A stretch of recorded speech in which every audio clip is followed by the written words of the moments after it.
Welcome to Japantown, USA. Actually, I'm in San Francisco, but it's the oldest and biggest Japantown in the US. There are three of them. This one in San Francisco, one in San Jose, and one in LA. But this one is the oldest and the biggest one. And normally they open at 7. Now it's shortly before 8:30 a.m. of course, and that's the opening time due to the pandemic. And here I am in front of the Peace Pagoda, which was presented to the people of San Francisco by Japan. And this is Peace, Japantown, Peace Plaza. And there are stores around on the street level, and there are like 3 malls. Japan Center West Mall in front, here east, and one more. I forgot the name, but we will get there. So let's have a look at the street. This is the Post Street, Soko Hardware.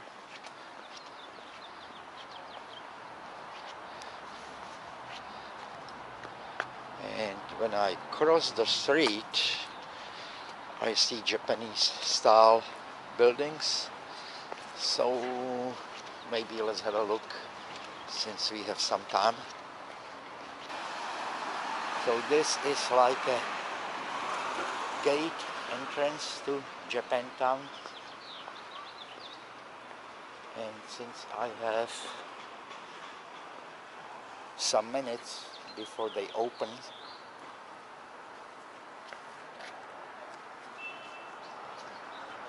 I wanted to mention a sister city relationship between San Francisco and Osaka, because they say that this looks like Osaka, so I guess that's probably the reason why they say that. You see, more than 60 years ago, San Francisco and Osaka established sister city relationship, and in 2018, I think, then mayor of San Francisco, Ed Lee, accepted some commemorative statue in memory of Korean comfort women.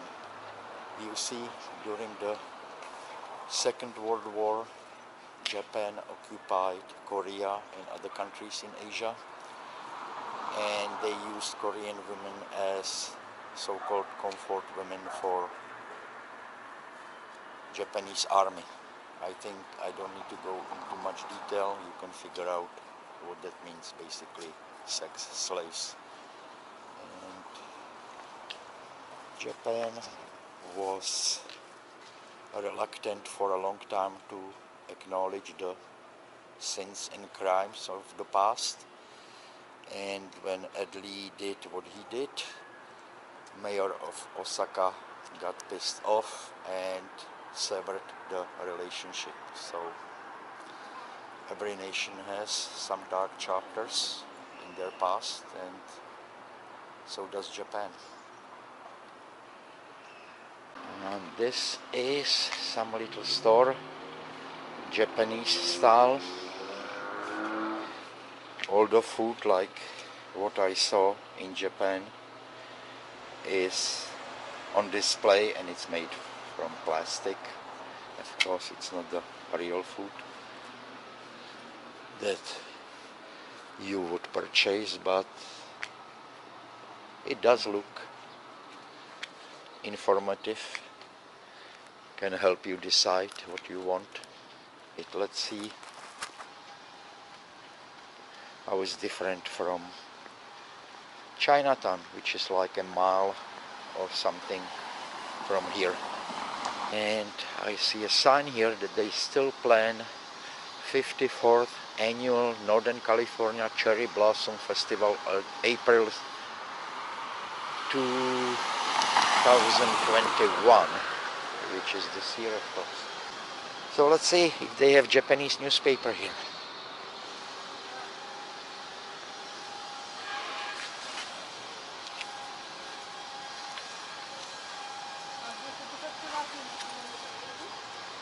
I guess this may be it. Japantown Peace Plaza, renovated and dedicated on this 21st day of April 2001. Mayor Willie Brown Jr. and City and County of San Francisco. So let's take a look if they let me inside yet or not.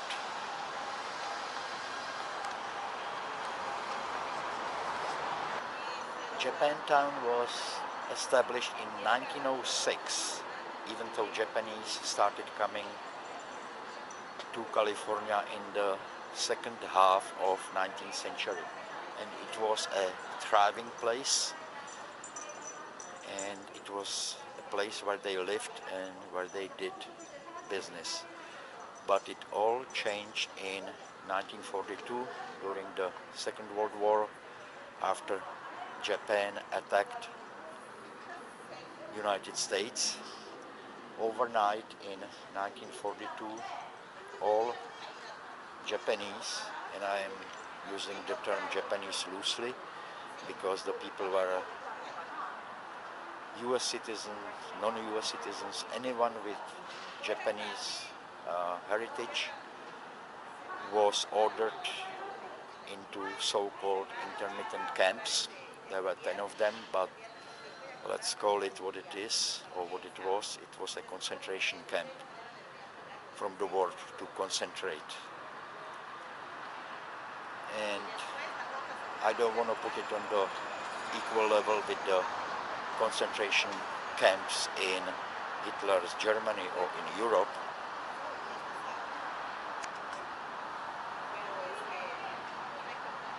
Because the concentration camps in Europe, they basically were extermination camps. They killed the people. That was not the purpose here. It was not the Auschwitz West. But still, the people were denied their freedom because of their ancestry, not because of the war. You see, the war was started, as we know, by Hitler, and Italy with Benito Mussolini joined the Second World War on Hitler's side, as did Japan. But people of Italian and German descent in the US were not really put in any camps, with the exception of a very, very tiny minority. Most of them were left alone. So that was based basically on racism. And the US government could not come to terms with this until 1988, when finally they apologized and paid some small monetary compensation to all people who had to go through this. So this is a sad story in the US history.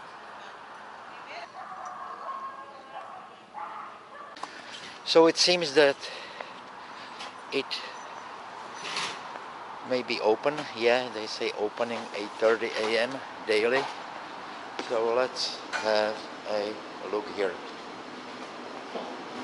Let's walk over the bridge to the second level. Of course, pandemic had negative impact on the businesses here. Wow, looks like a very nice Japanese style garden here. And typical blue ceramic glazed roof tiles. What happened here? San Francisco Japantown, or Nihonmachi, established in the Western Addition in 1906, is the oldest of the three remaining historic Japantowns in the United States. The story of what happened here is a significant and integral part of our country's mosaic.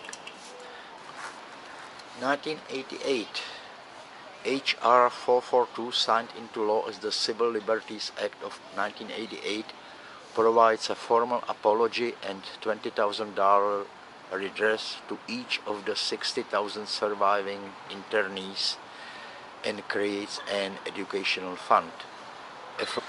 The point of entry for the first Japanese immigrants, San Francisco's Japantown is the oldest in the United States. In 1873, it reports the Japanese population in San Francisco at 68 males, 8 females, and 4 children. Asakichi.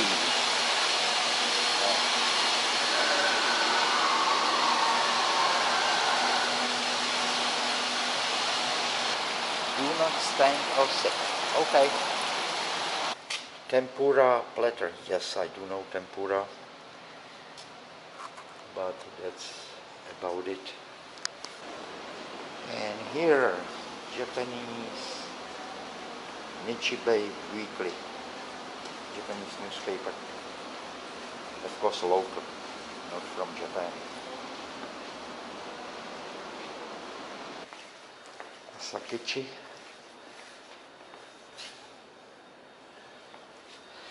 Little cute things from Japan.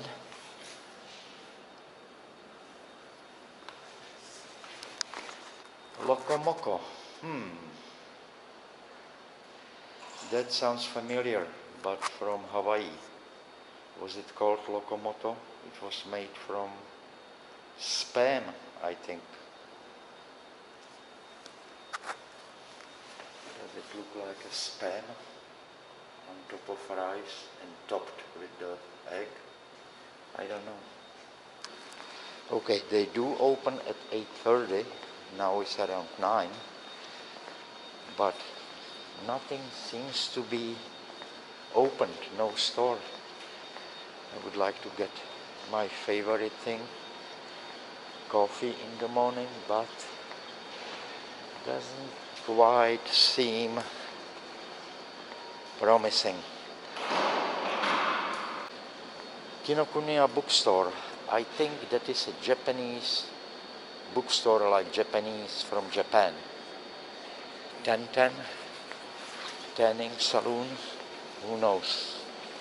Yeah, looks like it. But this is Sophie's Crepes. And Sophie is not here yet. My door. Looks like stuff for school kids. Ramen place. Marufuku Ramen. I would love to come here, but it's closed. Seasonal specials, spicy tanànan'ny, spicy ramen with creamy chicken. Let's go to the first floor. Choose a noodle house, closed. Open from 11:30. This reminds me of Emperor's Palace in the center of Tokyo. But of course it's Japanese style. It may be just some kind of a symbol, not necessarily be a replica, but it's remarkably similar to the Emperor's Palace, but of course my memory. I've seen it almost 20 years ago, so who knows. Keep calm and mask on. Yep, I'm calm and I do have mask on correctly this time. Neko sushi is an extremely unusual life form consisting of a cat on top of a portion of sushi rice. Here we go.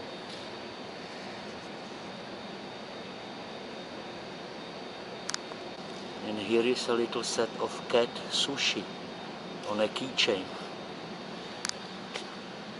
Stuffed animal. What kind of animal? Oh, this is a cat. And this looks like an maybe obese cat. I mean, a lot of things are geared towards tourists. It's quite sure. But it does reflect Japanese cultural trends. Smile, you are on camera. Okay.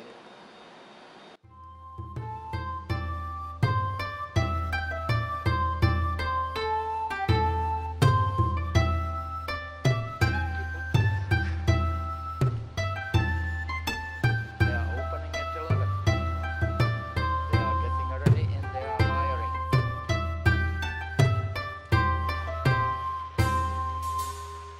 This is still Japantown, going up the Pole Street towards Japanese Hotel, Kabuki.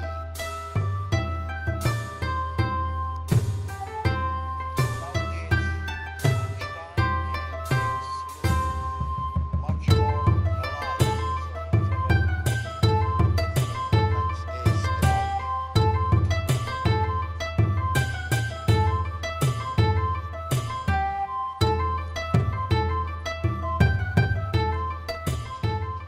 much more alive. So now it's lunchtime and things look much more alive. So let's have a look what this performance is about.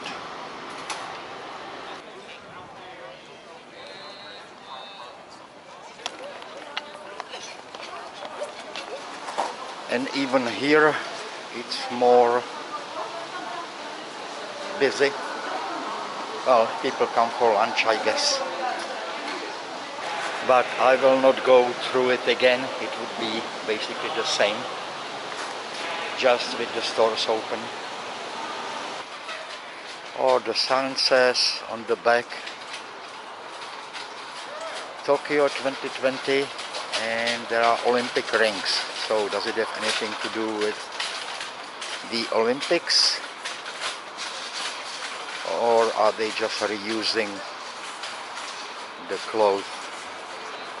So it looks like I have missed it, whatever it was, some cultural performance.